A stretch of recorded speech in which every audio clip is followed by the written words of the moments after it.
What was I going to say? The Sanskrit word. The Sanskrit word for energy is Virya, and that is the fourth of the 6 paramitas. It is also shows up in different ways of teaching the Dharma.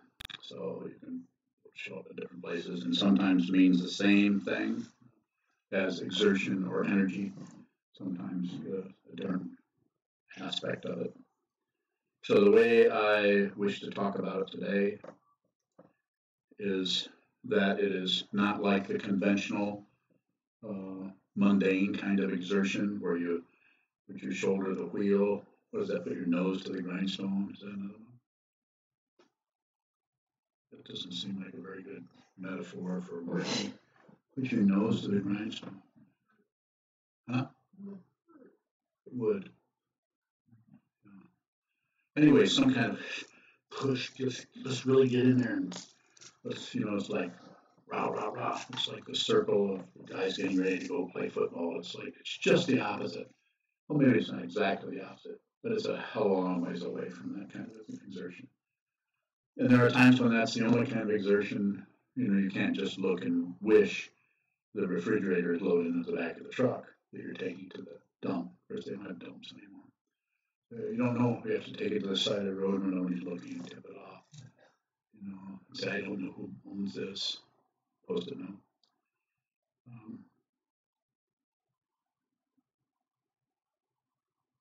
So first of all, exertion in this particular way of talking about life, I call it is a spiritual path.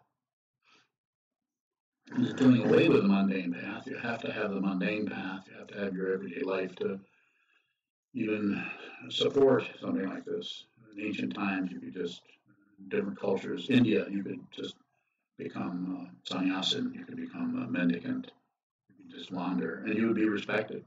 And you could have an empty bowl, and people were happy because they felt like they had to be farmers or merchants or warriors or whatever. And so, but you were on a spiritual path, so you got a lot of respect for doing that. And so they would feed you, and it was thought to be good, help you gain merit for yourself and your family to support the Buddha and his disciples, students, and other lineages too. The Jains did that, and so did the Hindus. Ask for donations. Dana, the first paramita, generosity.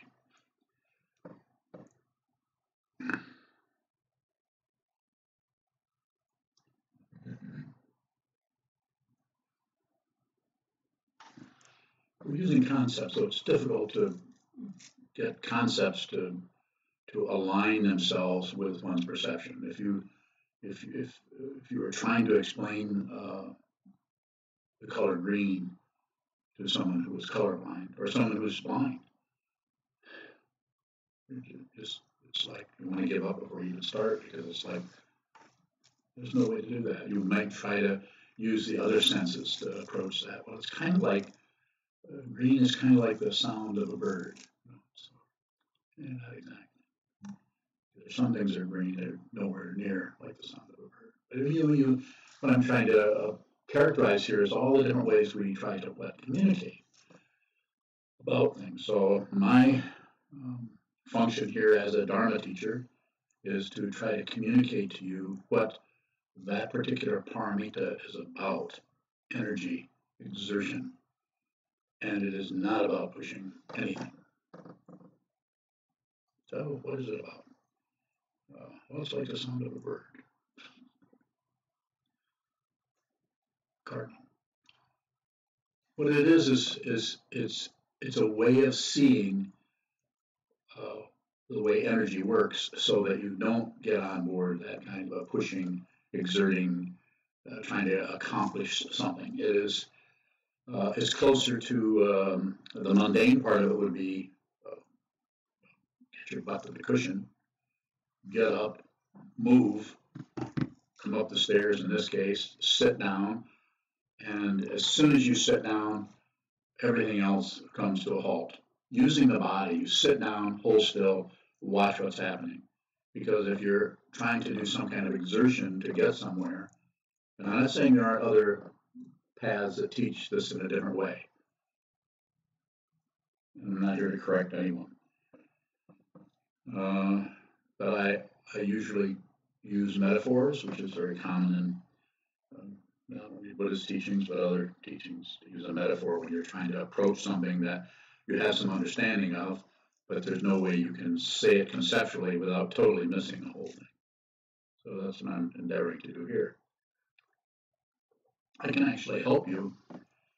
Give me a few more minutes here, but I can actually help you by having you ask questions about this. And when I say the harder the better, I mean it. I mean, so if you're not saying you're trying to trip me up or make things difficult for me, but it's a mutual thing. So you can bring your understanding, lack of understanding, or somewhere in the middle, this direction, then based on what I see as a teaching person, then I can perhaps come back and we can meet somewhere where we can get, where not only maybe it might not help you, but it might help a couple of other people that are working with the same thing. So it's very much about helping others. The Mahayana path, the great vehicle, is about service or helping others. So just like the metaphor I'm going to use here is the circle. You have a circle. The center of the circle can't find the fringe. If the center of the circle leaves and goes to the fringe, then the circle is gone. So it's still separate. I'm using this as an example. You have the center of something, it can't find its perimeter. It's just a relative image that will perhaps help you see that what you're looking for is already the case. It feels like a path. The reason it feels like you're moving along and you're starting to see more and more clearly is there's less and less ignorance. There's less and less blindness to what is in front of you. It's, I could say nothing is separate. Everywhere you look, you can't see anything but yourself. And it's already true. There already is a circle with a center and a fringe, but the consciousness is trapped in that center that thinks it is somebody. So just using that, here's a center, here's the fringe, and here's the center, and wanting to exert yourself is to leave the center and try to include something that is already the case. Energy is already the case. So the way you hear me talk about this, if you listen to me much, is I say, don't do anything unless you have to. This way, you're always here. You might say, well, that's kind of self-centered or egotistical. To not do anything unless you have to. You just kind of smug. I'm not going to do anything unless I have to. That kind of interpretation of it.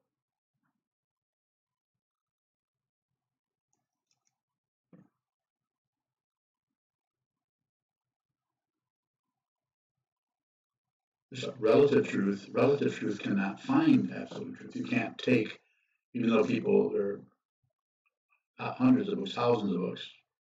I have probably half of them on Buddhism, which I've been reading all my life. About this way of thinking, that way of thinking. We study, right now, 8 or 9 different texts of different times, and I encourage people to study this material and talk about this material. In this way, we support the Buddha, the teaching person, the Dharma, and the Sangha. The Buddha, the Dharma, and the Sangha. The Buddha, you have to settle for this, is all we got. Buddha's gone, so I'm a stand-in. Teaching person, what is being taught, the Buddha, the Dharma, the community. So you need all 3 of those for this to work. I'm not saying that you can't suddenly become realized without a teacher. I don't think that happens very often for someone to be completely realized. Apparently, Ramana Maharshi back in 1880 was out playing football or something with his homies, came inside, walked inside, and fell in a heap on the floor, as the story goes, and died. not physically, but mentally, he just died. We don't know how that happened. He didn't have a teacher, and he died to his personal self. And when he got up, he could no longer was interested in the university, no longer was interested in football. He moved from wherever he was, whatever city it was in, went to Runachala Mountain, Tiruvannamalai, and went into a cave and stayed there for 20 years. That society supported that, so he had a society that would support someone giving up, leaving home and becoming a spiritual seeker. So he didn't teach for 20 years, although he had a realization. But then he went into that situation, and I don't know what he did. Probably meditated, maybe. I don't know. Took naps, waited for people to feed him, which they did. Yeah, other people, I'm just going to give a couple of examples here. Not that I know all that many, but the other one is kind of a different one altogether. Is our Byron Katie, who was a woman who our society supports that kind of realization also, where there's no spiritual path particularly. Someone, she was in a halfway house because of drugs and everything, and a cockroach crawled across her leg, and she saw that, and at that time, her personal self vanished, dropped away. I'm paraphrasing what she said. If you want to read some of her books, she goes over that story. No spiritual path. It was 15 years before she started teaching. She, or as other people relate, she would come up to people and say, "Why are you acting like you don't love me?" This is one of the things she said to people, and it probably scared the hell out of them. Like, what? You? Love you? What's that about? And she wanted to hug everyone. This is how she related that. And she didn't know, she had, because of her kind of transformation, she didn't know what things were. She had lost the ability to name things. She had not lost her memory so much as she had just that aspect of it, the naming part, what this is, who that is, what this is, had dropped away. It came back, but it dropped away for a while.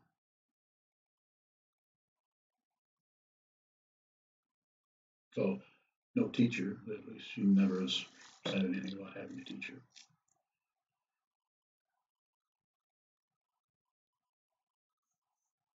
So those are some exceptions to that. So it isn't always going to be, not always so, not always the case. But what we find ourselves in, what I found myself in, was a situation where I had to go through a lot of training for many, many years, working with the teacher, working with the teacher's students who were teachers or appointed as teachers who were above me as often. I never was a teacher. I was an instructor. I got to tell people how to meditate, and that was it. And I was told very specifically, that's all you do. You just teach people how to meditate. No advice. You're not a counselor. You're not a therapist. Teach them how to meditate, and then from then on, they need to talk to either what they now call an acharya or a shastri or some other technical name for meditation teacher. That seemed to work okay.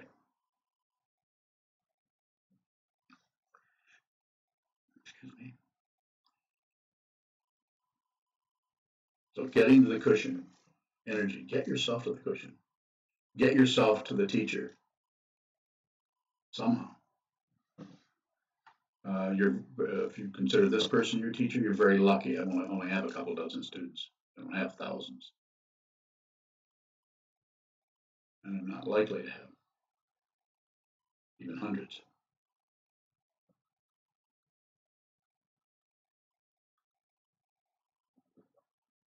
So that kind of exertion. So there's some of that. Get there. Get to the cushion. Get to the sangha. Get to the study situation.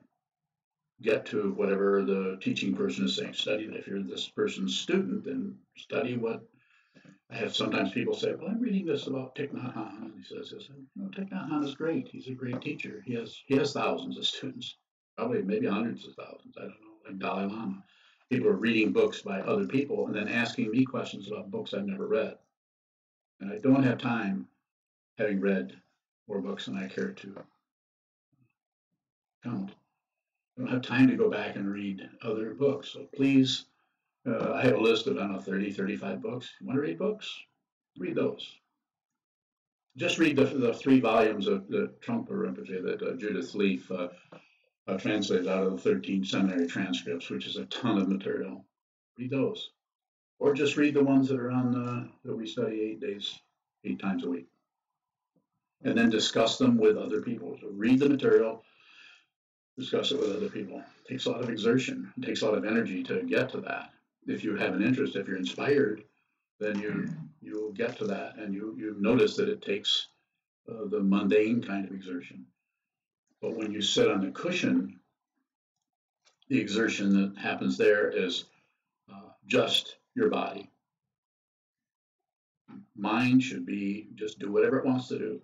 I teach different than a lot of teachers. A lot of teachers are teaching Shine and Lakton, or Shamatha Vipassana, or mindfulness awareness practice. To me, those are both the same thing. They're both shikantaza, even though I taught the other way for decades. So the only control you need to have, the only exertion, is to sit down and exert your stay still. Now, if your back hurts, pay attention to that. Move, stand up, move around, do some exercise, go stretch, do some yoga without any explanation. You don't have to justify it to me or anyone.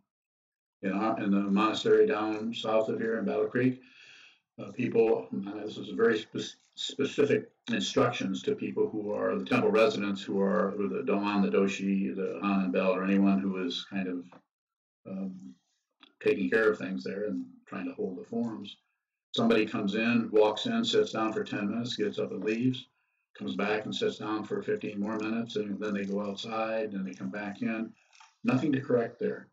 Now, if you were in most other places, you wouldn't even be able to be allowed to even come in again, unless it was the beginning of the session. In Shambhala, you have to sit outside the door until the walking meditation starts before you can go in. So in that situation, the downside of that, the upside is more control. The downside is too much control. People telling you when and what. People should not be, when I say should, I mean that. People should not be telling you when you should go to the bathroom.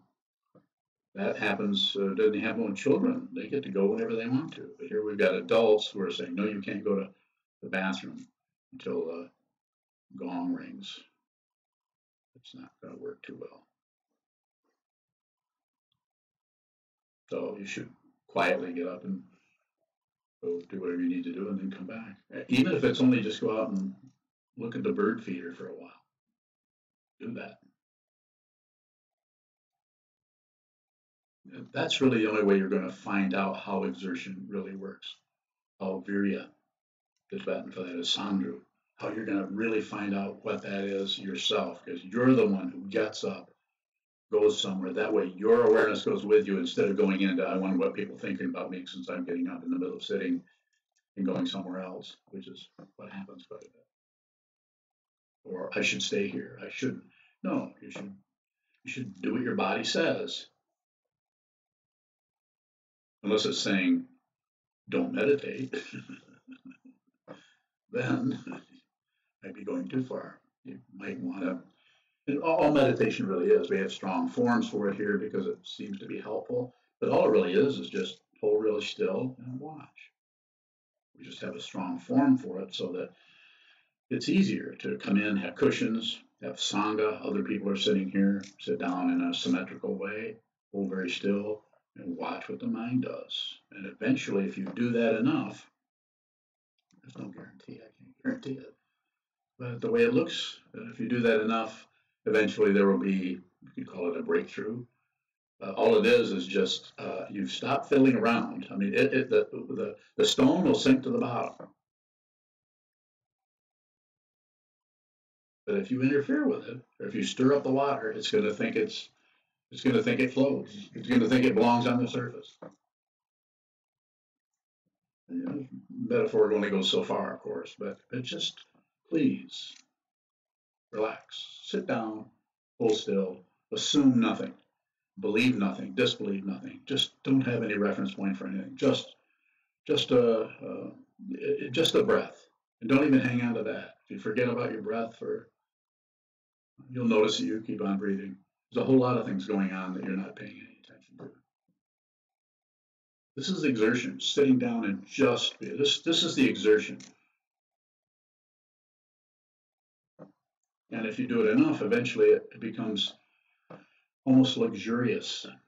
You sit down and you all day you've been doing this, or all week, and then you come and you sit down and you hold still and you just become present. And if you're just present, there isn't anything else. There isn't anything to be present for or of. The thought patterns slow way down. And if they start speed way up again, it's not any different than slowing way down.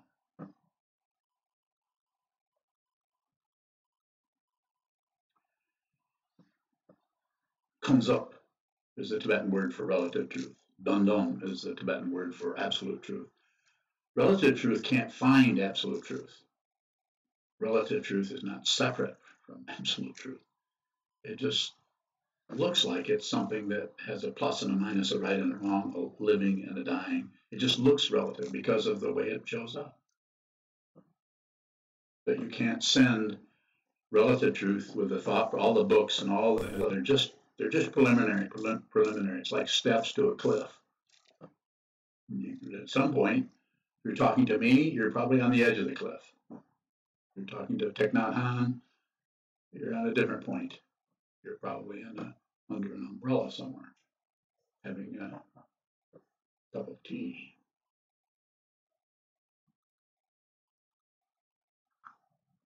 Christina. I think you answered my question, but I'll ask it anyway. Could you give a metaphor for how relative truth can't find absolute truth? I can. It's like the center of the circle can't find a fringe. If it does, it destroys the circle. The center of the circle is the center is one thing. Mm-hmm. Is the fringe one thing? Mm-hmm. What's this? Well, I was imagining the center, like a ray coming out of the center and then piercing the edge of the circle. Well, that's going too far. That's too far. Yeah. Okay.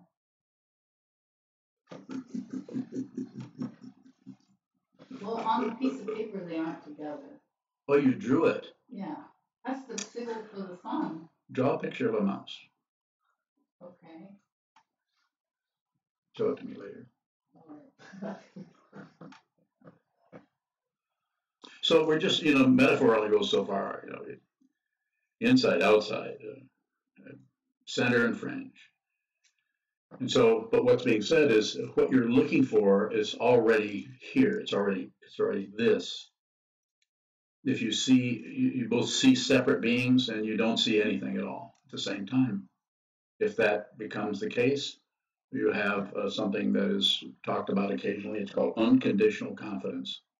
It is so powerful that it doesn't belong to a person anymore. There's no one who's confident. There isn't anyone anymore. So therefore, even though there's a voice happening, there's an expression happening, there's holding something up, setting something down, there's a name, there's a history,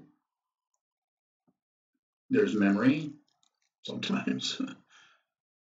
There's memory, so you can function within the relative situation, but the mind is homeless. The mind, it starts out as you'll probably notice if you continue to follow this path, it starts out as loneliness. You become more and more lonely until you become alone. Alone is not lonely. Alone is just nothing is separate. There isn't anything else. Excuse me. It's just a way of talking about it. Until that time, save all beings, be with all things, meet everyone where they're at, meet them in the middle of their happiness, meet them in the middle of their irritation, the middle of their anger, the middle of their depression, and don't try to change them into something else. All you have to do is meet them there. That's difficult to do because sometimes we just don't like the way people are acting. So we stay away from them and we go bitch about them.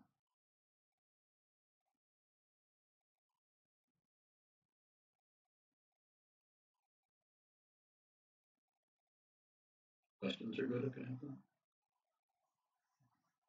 I think of exertion, I think of energy. It is energy.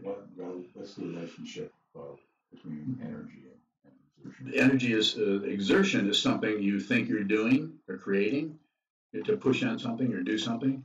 And the kind of energy or virya or sandru that we're talking about here is already there. It's potential. And that potential is not in the service of something else. It's in the service. It's just in service. It's just whatever comes up, it's ready to serve, to help, to give energy to. The bell rings, time to sit.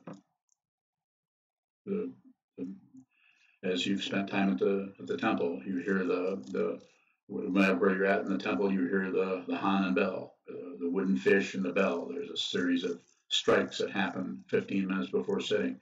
You hear that, and you don't even have to think about it, especially if you've been there for a while or live there. You just, if you have something else to do, then you know that you don't owe anybody anything. You just continue whatever you're doing. So there's no parental kind of thing happening, or, oh, you have to come now. Maybe you have something else to do. If you can get there, then it works as reasonable. Then you would come when you can. Hopefully you come right then, or within that 15 minutes to finish up what you're doing. And there's an energy to that. There's an energy that is just, I'm not saying if you have compromises with your own health, then maybe you should stay in bed. And the only thing that would be required is just let me or let the Eno know what's happening. So there's very much communication and cooperation happening there. There's no rule following happens there. If I have anything to say about it, and so far I do. So then you've been there. So you notice that you go and sit, and then other times you don't sit. No one's coming in criticizing you, and there's no gossip about that if I can help it. So no commentary on somebody else's sitting or lack of sitting. A lot of times in an interview, I'll listen to somebody, and they'll be upset about the way somebody else is practicing or not practicing. And what do I do? Depends on who it is. I might just listen, not say anything. Yep, I see how you're feeling. Yeah, I can see where that would be upsetting or whatever. Or I might, depending on who it is, I might say, how's your sitting going?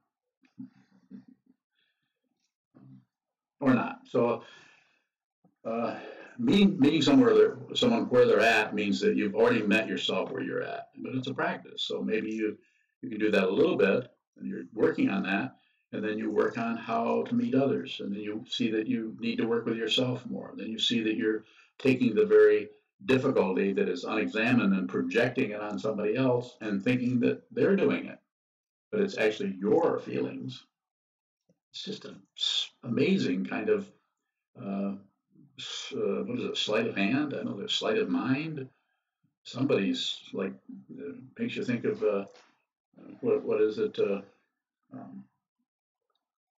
What's the one where the guy's behind the curtain? Wizard of Oz, yeah, the guy's back there, and then when you go back there, there's just kind of a crazy person back there pushing levers and complaining about stuff. Yeah. That's the great power, the great poobah that everybody was worried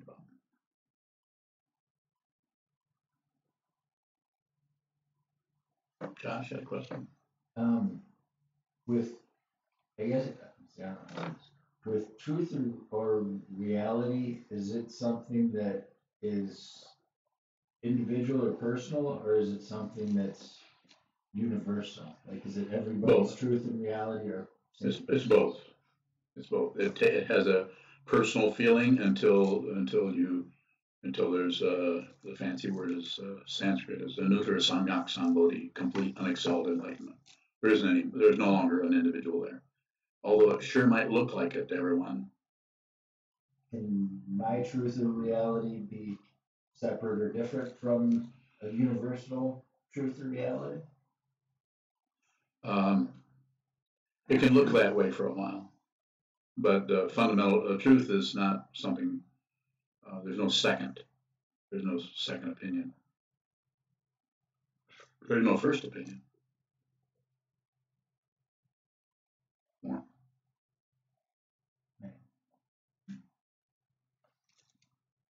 Further questions would be good if you have them. Christina. What does Virya look like when we're sitting with anxiety? You know, it may look different to each person. To go along with a little bit with what Josh is saying, some people, because that's a description that we can all relate to a little bit, but everyone's way of working with that is this is happening to a person who's sitting 2 or 3 hours every day. Might be quite a bit different than someone who's only sitting once or twice a week. You know, so just that's a simple way of saying it. Not to mention all the other causes and conditions, your family, how old you are, if you have children, if you have everything. I mean, pets, if you have a job that has odd hours, or you have a job that's particularly stressful. There are just so many causes and conditions that come into that there's no way that I, even as a meditation teacher, could even give anybody advice on it. I would probably, if I were put under pressure about it, just trust yourself. Do what you can see better about that than I can. And if someone is on this path, you're probably pretty genuine. You're pretty sincere about doing this. You wouldn't be in this room. You know, it's not that can't change, but I would say trust yourself. You know, it's hard for me to see the causes and conditions that each person is dealing with, and I know that, so therefore I pretty much mind my business most of the time. Even in an interview, you know, I just look at you and talk with you and see just how much you're open to even hearing about. By way of talking about being a teacher, I can see pretty good. But I also can see that a person's not ready to hear that yet.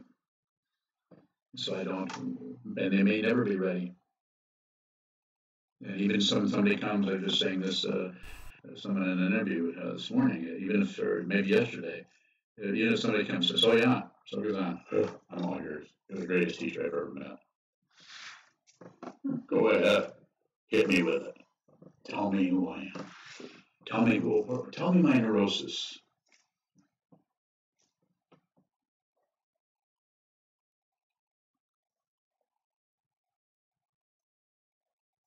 You can't do that. That would not be helpful to someone.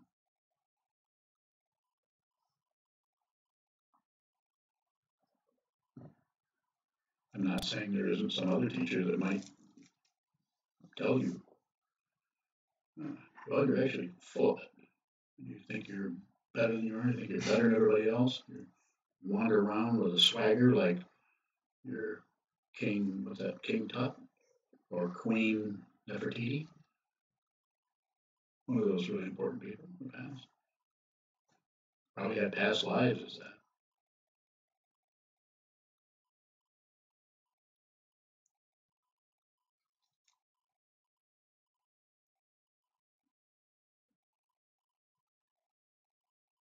Joy. What is important to observe about energy? What is important about that is the way we assume something about energy that's something else, that's something we don't have, or something we need to get. We project onto it so much relative situation that we actually limit ourselves. We'll only accept it if it shows up as the way we predetermine or preconceive of energy, instead of realizing it. Energy is here all the time. More. Please go deeper. What types of energy are there? Okay, there's relative energy of like fire, water, wind, the energy of the heat in the body, the energy of communication. I mean, there's all these relative kinds. But then look in your mind. There's energy is all different gradients, all different. There isn't anything that isn't energy. So if I say, just to give you an example, if I say, um, imagine a woods. Can you see a woods? Can you remember a woods? Now, when I clap my hands, I want you to imagine it burning down. See that? So is that energy? And if it is, then what kind of energy is that? Where is that energy? It does not really have a location in space or time, because I can just say, see it, it's still there. 20 years from now, 20 years from now, that's available. What we just created together, energy. It's an astonishing thing to discover if that's something that doesn't never showed up for you before, is to realize that everything is possible. Is it imagination, or is it? Did I create that? I mean, I'm the one that talked about it, but the fire in the woods actually showed up in everybody's mind in different ways. Everybody was kind of doing what you were doing, so we've got a forest fire on our hands. You just described a whole bunch of forests. Yeah, but I'm bringing them all back so we can burn them again. But I mean, it's just it isn't like there's just some deep dark secret, but it's like that whole area is completely susceptible to what? Spontaneity, completely susceptible to not separate. It's like dreaming while you're awake, and you can do that. It's available all the time. So if I were going to say, to talk about levels or different types, I would go through there's relative ones that you already know about, but there's all those levels, and that's just the beginning of those subtle levels.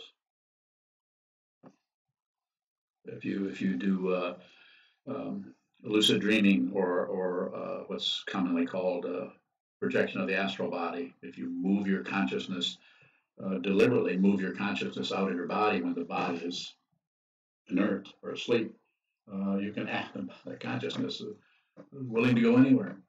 It's not going through space, and it's not going through time. Time and space don't exist in that area.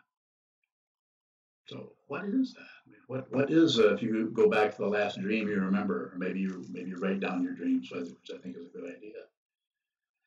Go back to something that happened in a dream, and go back and remember what the space there was. It was space, but it wasn't space. It was imaginary, but it wasn't imaginary.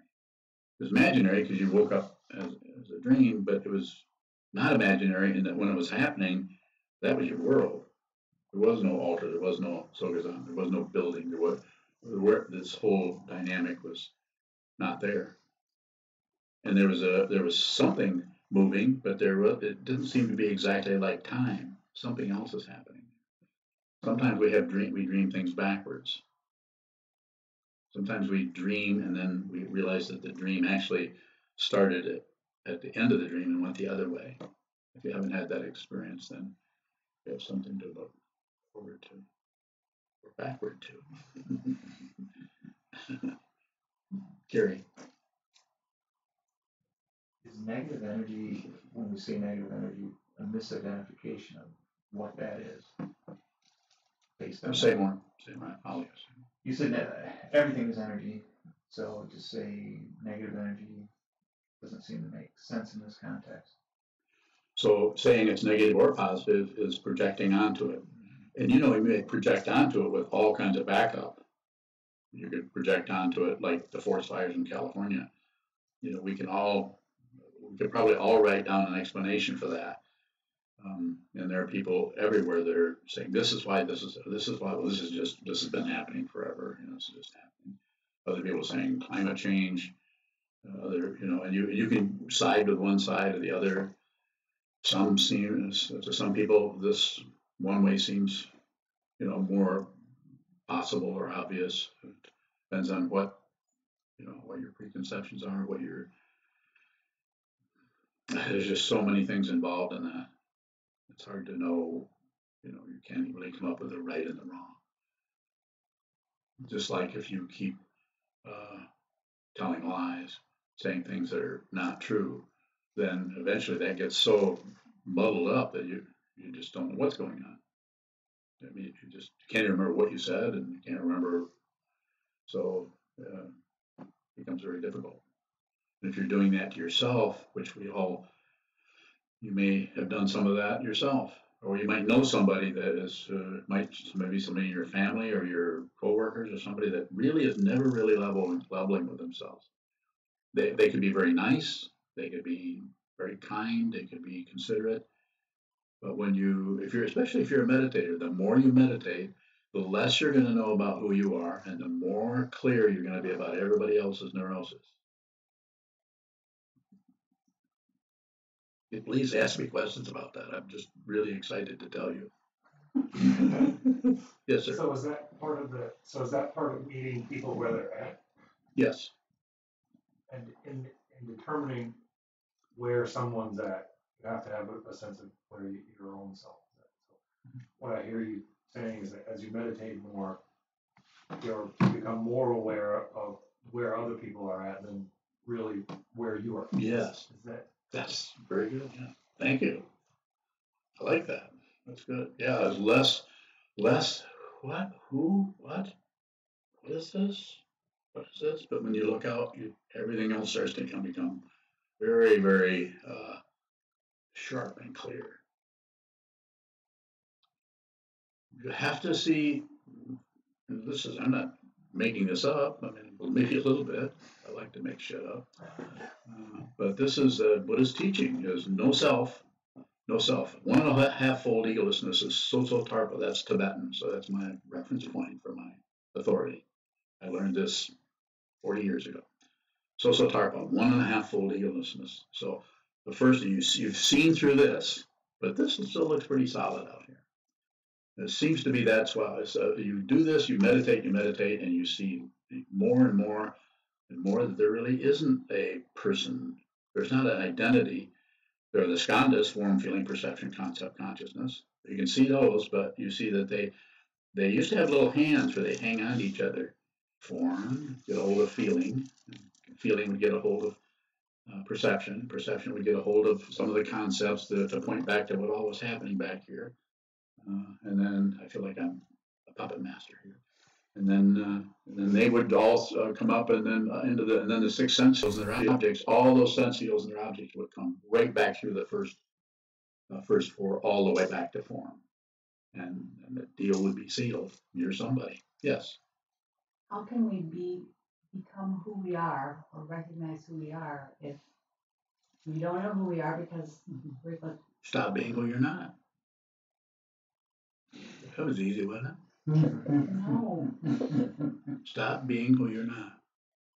Just stop it. Knock it off. It's easy. Just takes a while. So stop. Anytime you anytime you judge yourself, that's not you. Anytime you advance yourself, that's not you. There isn't anyone. But the ego mind keeps doing that, cranking up a self. I'm the one who failed. I'm the one who's doing so good. I'm doing pretty good. I used to really suck, but now I'm doing great. And then a week later, how you doing? Not so good. I was doing good last week, but this week's just really, work is really hard and everything. And then the week after that, I got a new job. Things are really going great. Making any money? Well, no, but it's a great job.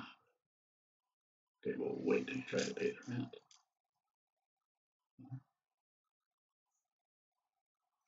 First thought, best thought. You have one? It's an old one. Oh, good. It was a question that was rattling. Something about. Go ahead. How to be aware of, or even if it's important to be aware of, trying to push exertion, trying to do something versus riding that energy. Either one is extra. Don't do anything with it.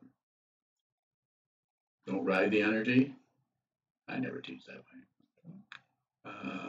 I do teach to be aware, but you don't have to know what you're aware of. If you know what you're aware of, you're starting to leave what you're aware of. If you're really aware of something, you won't know what it is.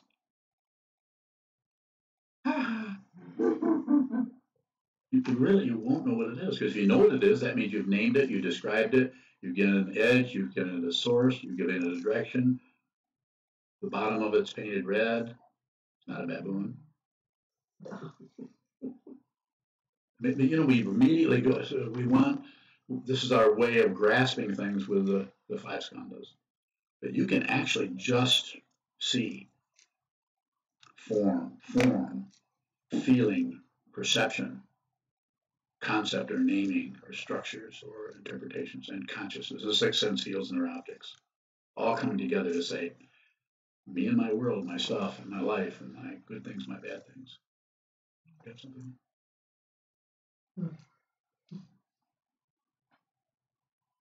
Are all thoughts energy? You'd say that. They're impersonal, though. They just come and go. You don't have to. If it's even the most evil, horrible, ugly thought of running into a nursery and murdering babies. That's a pretty horrible thought. Don't do anything with that. I mean, I'm not saying you're having that thought, but if you have, go ahead. What's helpful about naming thoughts? Looking at energy. I didn't say that. You did. What's helpful about thinking about energy? I didn't say that. Talking about energy. Are we talking about energy? You're talking about energy. I'm talking about you.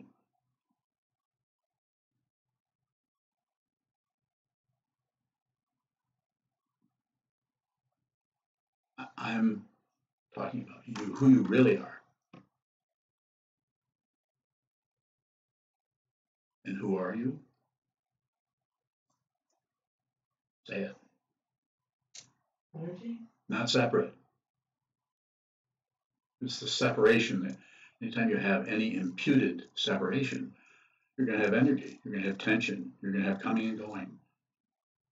You're going to have a really hot fire, then you're going to have a really cold fire. In other words, it's out. You're going to have wet water, then you're going to have dry water. No rain. Those polarities are really, really, really intense, and they'll fool you. It's like there's some kind of magician somewhere, like in The Wizard of whatever it was, behind the screen, pulling things and making things happen. And you go back there, and there's this kind of idiot back there, who just happens to be at the controls, pushing this and turning up the lights, turning down the lights. It's a great story. Who wrote that? Huh? Baum. It's like Lewis Carroll's Through the Looking Glass, or Alice in Wonderland. It's a similar kind of taking something that's solid and twisting it in such a way that it just gets outlandishly crazy. Like the Queen of Hearts, she was just totally nuts, but not any crazier than some people we know.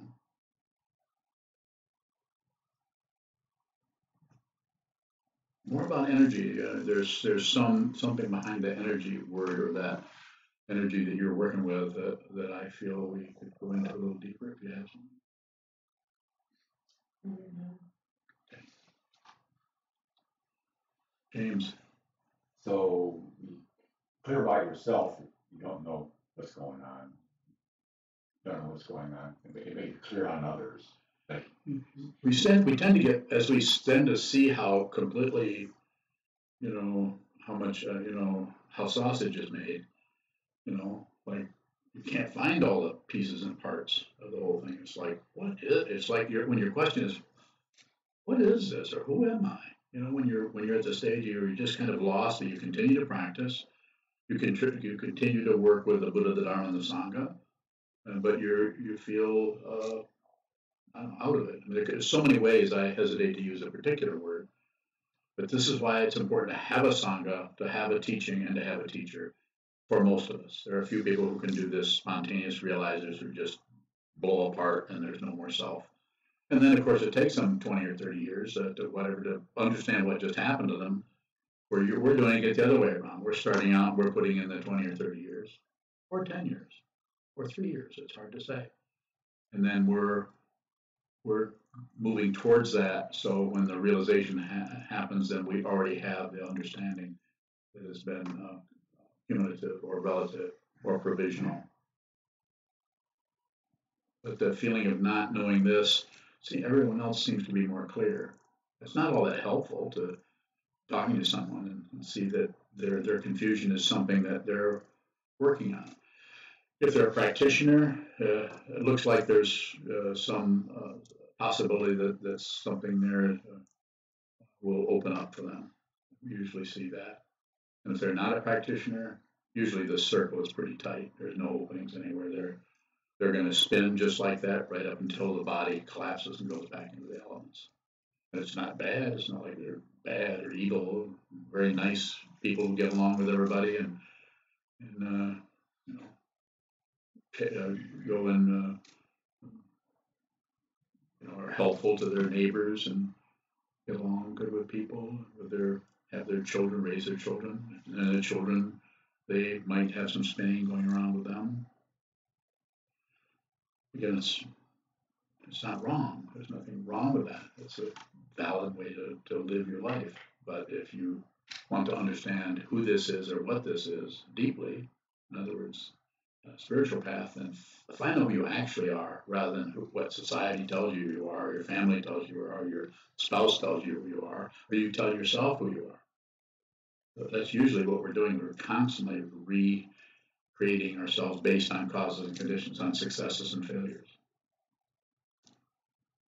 We do it, we impute that. If we meet somebody who's really well off, really wealthy, really just kind of has it made in that area, batteries might running low. You need to get another computer. No, I guess you could just plug that one in. Josh. Don't our successes and failures sometimes kind of shape and determine who we are?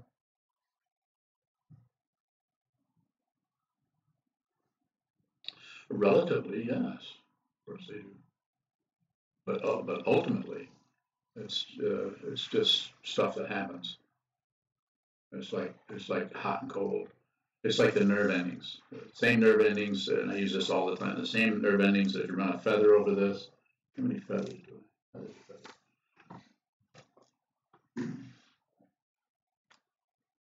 Come up here, please. Do I have permission to do this? Sure. Okay. So, how does that feel? Great. How does that feel? Fine. That's not the answer. You're a liar. Ouch. What's that now? Yeah, so it's the same. All I'm saying is the same nerve ending, and it's a simple thing. It's the same situation. You already know that. I apologize for hitting you. Okay.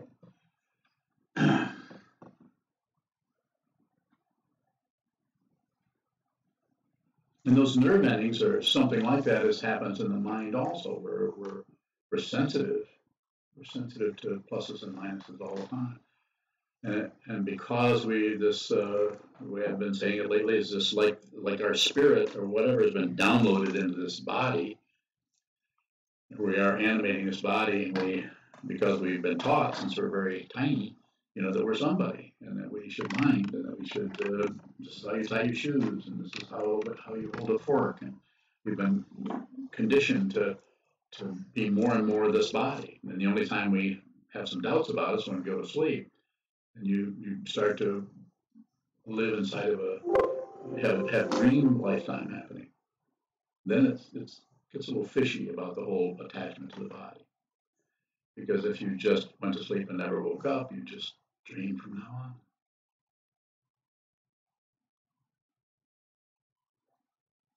on. Any further questions? Yes. Energy of desire. If you want a pizza and you can't stop thinking about it, it seems like there's a lot of energy to go get a pizza.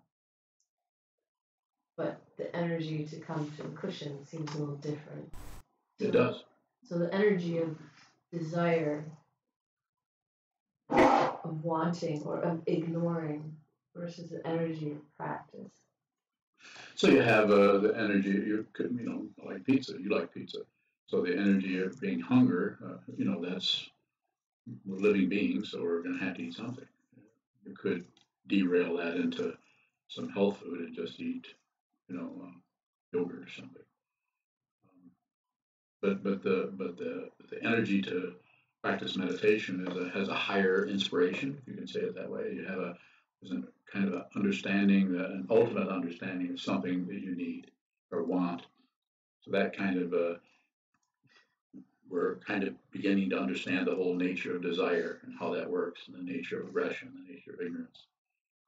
And desire is like receiving vows. You know, you're trying to find a way to help, using a relative situation to help provide the strongest dynamic possible, so we can begin to understand who we are. It's not Buddhism is not a religion in the sense of a theism where you're supplicating some kind of a deity.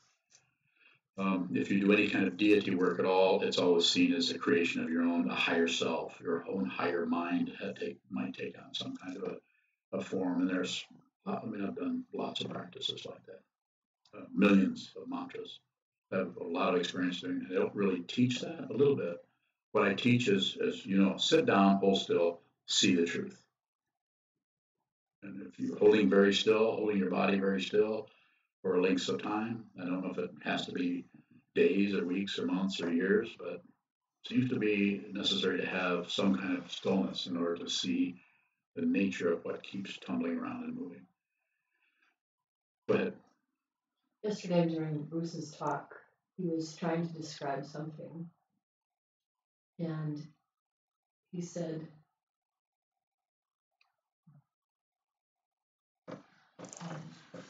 wisdom in the end, wisdom is stronger than ignorance. And so with the word strength, it sounded like energy. Was he reading that from Longchenpa, or was he saying it? He was describing Dzogchen teachings. Well, I heard what you said. What's your question?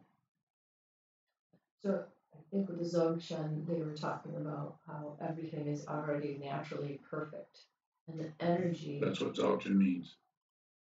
that sees that as stronger than the ignorance. I would say it differently. How would you say? I would say the wisdom is not separate from the ignorance. They're identical.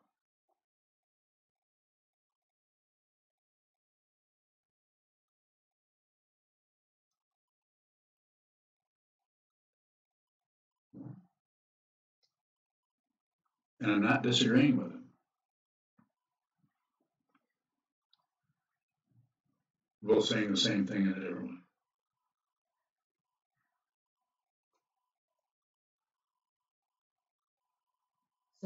So how can there be natural energy to wake up? I don't know, it just shows up. Just like Napoleon Dynamite said, lucky. How can you say that without a belief or a blind faith? You don't have to give up blind faith. You don't have to give up belief. You just have to know that that's what's happening, which makes it not exactly a belief and not exactly blind. Or?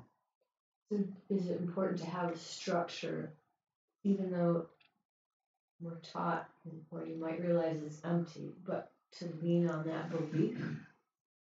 Somewhat. You may. Each person has a little bit different set of obstructions in the form of their karma or their causes and conditions that each of us are dealing with. Everyone has a different way that they're covering up, confusing themselves. And the idea is that each person can see that themselves if you just continue to continue to practice. And what you're practicing is you're strengthening the awareness by watching what's moving without adding to it. So you're watching what comes up without saying that's bad. You're watching what comes up without saying that's good. You're watching what comes up without saying, I'm not interested. Passion, aggression, ignorance. But conventionally in life, we're doing that subtly all the time. We do it to each other. We might be looking at somebody and saying, hi, yeah, oh, I'm doing pretty good. And at the same time, you're thinking, you look terrible. You're adding. You might think, I wonder how long I have to stay here and listen to this bullshit.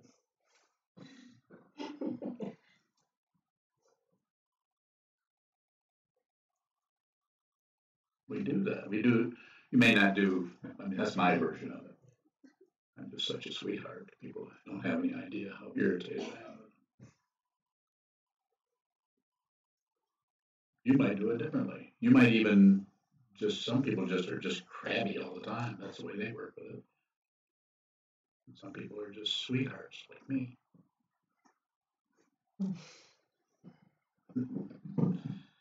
Keep coming. That's a good area to explore. I can do it with you. It's hard for me to do that without help. Continuing on the thread, the question came up. Yes. What's the difference between belief and trust? Okay. You ready? Okay. Belief, there's no more inspection. You just believe it, and then you go on to the next odds or ends, and you believe it or disbelieve it. So you're operating out of jumping to, crawling to, climbing to conclusions without no proof at all. If fire is hot, how do you know? Stick your hand in it. But if somebody says fire is hot, and the causes and conditions that are arising around a particular situation, you trust that person. So you would, if you trust them, then that doesn't mean you turn off your intelligence, but you're giving that person the benefit of the doubt. So there's something you could call it trust. This doesn't mean trust. Trust still has its eyes open. But you basically trust, like, I'll give you an example. I trust that your dog is not going to bite me, but I don't know that.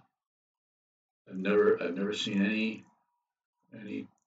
any sign that your dog, Casey, would suddenly just reach out and bite me but then again, she's an animal and she's a dog, and so possible, very slim chance that would happen. So I wouldn't say that I believe that she won't, but I trust that she won't. Is that helpful? Yeah, so another question. Go ahead. Trust. It seems like belief can be sneaky. So can we tell when belief is kind of sneaking up on trust? Give me an example. I follow you. You think that you don't see that your trust is really a belief.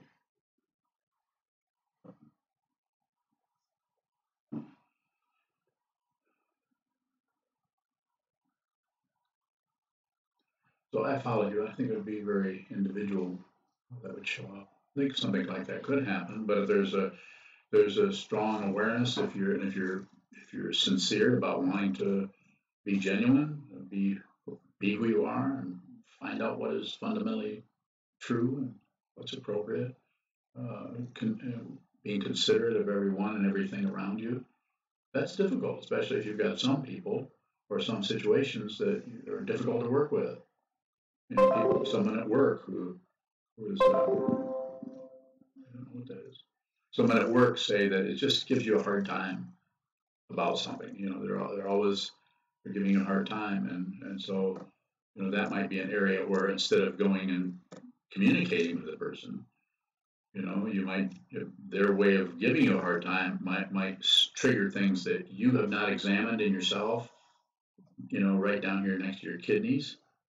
I'm just saying that metaphorically. I'm just saying it's hidden. You don't know it. You don't know you have it until somebody triggers it. And when they do it, you think it's them, rather than it's some negativity that you have not seen. So you think you might even believe it's them. They're doing it. I'm going to talk to that person because they're so, they might just have a little bit of an idea of what they're talking about. They might be totally willing to. If you came to them and say, I see you're having difficulty with what I'm saying or what I'm doing, so let's talk about this. Communicate. You heard me say communicate, cooperate, collaborate. I didn't make those up. I know where they came from. Stolen from somebody. So you would give them the benefit of the doubt. You would come and say, even though you're kind of concerned and it's not going to be fun, but you go and say, I understand that you're having problems with my activity in this particular area, and I just wanted to talk to you about it. And they might say, well, yeah, you're actually going to come here and talk to me about that? Like, I'm not going to change my mind with that kind of stuff. But, you would give it some space. Meet them in their confusion. Meet them in that. And then if you do that, their own innate intelligence, even if they're not a meditator, their own, unless they're severely caked over with the cement of what's that fancy word? Being an asshole? Yeah. Unless they're severely cemented down, through what causes and conditions probably brought that about to them. They have maybe never had anybody be kind to them. So anyway, you would go and work with them as best you can, and see if you can't see if the finger pointing from their end to you that's causing you to erupt in some kind of defensiveness. See if that couldn't be worked out. See if you couldn't find some space there. Communicate. So this is how I'm feeling. When you say this, I'm feeling this, and they might, if you describe how you're feeling to them, they might even realize that you're talking about your own feelings, not anything they said or did. So you're always running a little bit of a risk anytime you go to talk to anybody that they might be able to see deeper into you than you can see into yourself. Especially if you sit in front of somebody that has really, really big, bright red eyes, like an alligator. You know anybody who looks like an alligator? So far, you've been pretty lucky. More?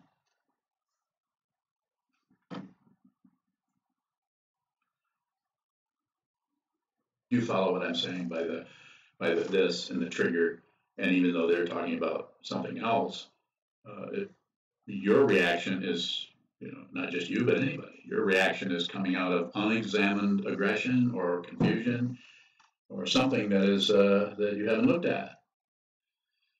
Just because you've been meditating for 20, 30 years or whatever, it doesn't necessarily mean that you're going to be able to go into that. You might stay on the surface. You might stay on the surface.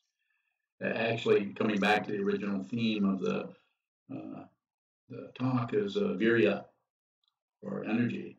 And if you spend too much time pushing, that will actually stop you. It's just like trying to get the center of the circle to not be the center. I think we should talk about this more this afternoon too. I think so we could just go on and on and on about this. Yes. Does it seem like still have difficulty with perceived others when you're clear about your negativity? Can you give me an example? Doesn't have to be a personal one, but we've talked a lot about unexamined negativity and how it comes out towards others. Yes.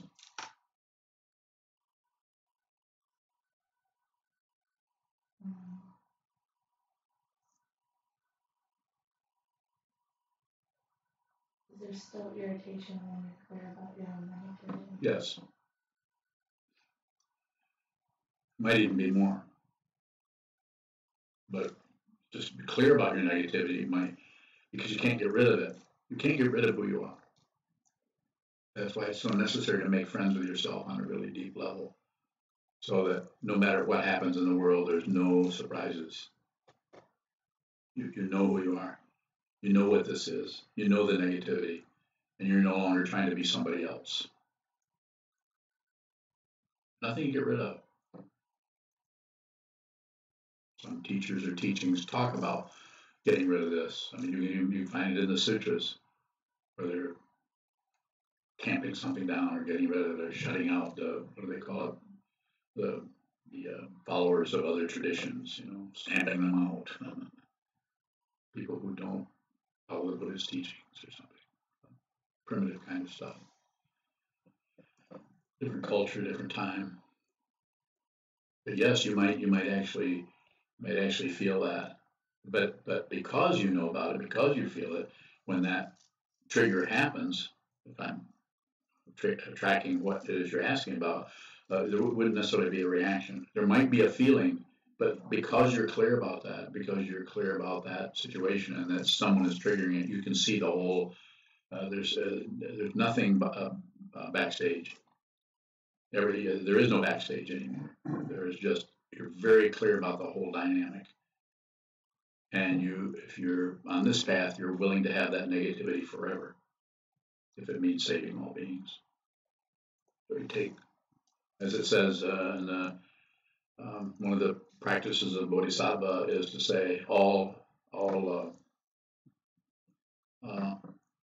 success and happiness to others, all blame and distress or difficulty to me. Find a Bodhisattva that will say that. It's a difficult one because you want to be happy. And the thing that we find in the Mahayana, the Bodhisattva path, is that the way to happiness is save all beings, take care of others. This doesn't mean kissing somebody's butt, it's being mean to you. Yes, go ahead. What does it mean to want that back to you? All success to others, all. So have it the other way around? Yeah. What does it mean? It's just self-centeredness. It's just belief in a self that needs that, and would rather have that than have others have it. No, what does it Bodhisattva mean? Want the negative things to come back? But you can do that because there isn't anyone. Okay. So, I mean, even though it might feel like that when things come back, there isn't anyone. So the beginning of that is to maybe not feel so good about it, but you're going to do it anyway. Well, it sounds like a sacrifice. But not really. There's only a sacrifice if it's theism. If there's somebody who is a martyr, as a martyr, there isn't anyone. There isn't anyone. There's no one to be harmed.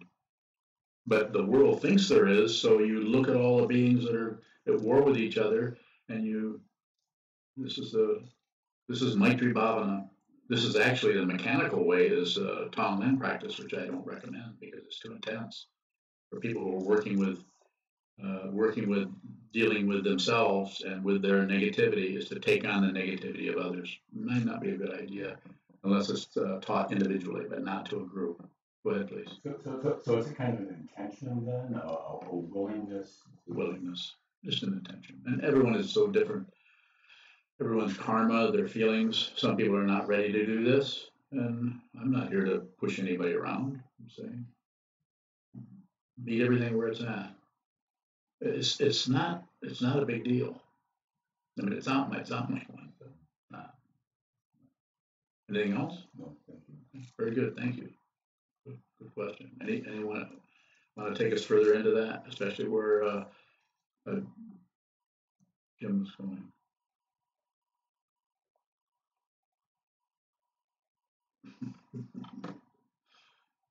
Help me. We're waiting for lunch. We're waiting for lunch. We think lunch is coming. Is there someone downstairs fixing lunch? There will be. Should we end? Okay. We're going to end up. This afternoon we'll talk more about Sangru. Exertion. Only we'll talk about a little bit different. Maybe. Thank you. Thank you. Thank you. So we'll dedicate Virya to the morning practice session.